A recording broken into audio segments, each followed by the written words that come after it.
While books have a proper beginning and end, most meaningful tales hold a preamble that began with another story. This narrative began with my ba, a South Vietnamese naval captain. Following the fall of Saigon, he was imprisoned for 2 years. Upon his release, he and my mother married and made the decision to leave their home of Vietnam. Ba navigated a wooden boat with 56 refugees across the South China Sea. Ma tells me that during a typhoon, a whale emerged from the dark waters and placed her body to steady the vessel until the storm passed.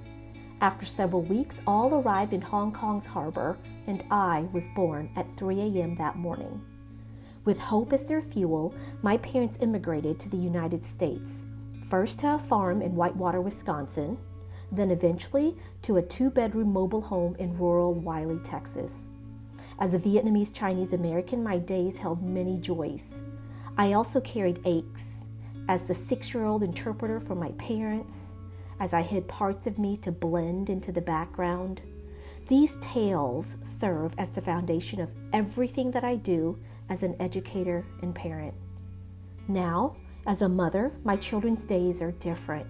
My family's resilience and culture are centered. As a speech and language scientist and consultant for school districts and organizations, I use my family story to bridge understanding. I also get to spend time with children, and I tell them the story of how my parents stayed buoyed, about the boat journey, about the whale, and about the power of their own story. Eventually, I wrote Buoy. In August of 2017, Laura Ju, an artist and poet, reached out expressing her desire to illustrate my book. Through hundreds of exchanges, we earned each other's trust and we created. Now, the story is shared internationally with professionals. It's also shared with Vietnamese communities. This is what I get to do within my days. This book has already tethered my past to the hope I invest in our children's futures.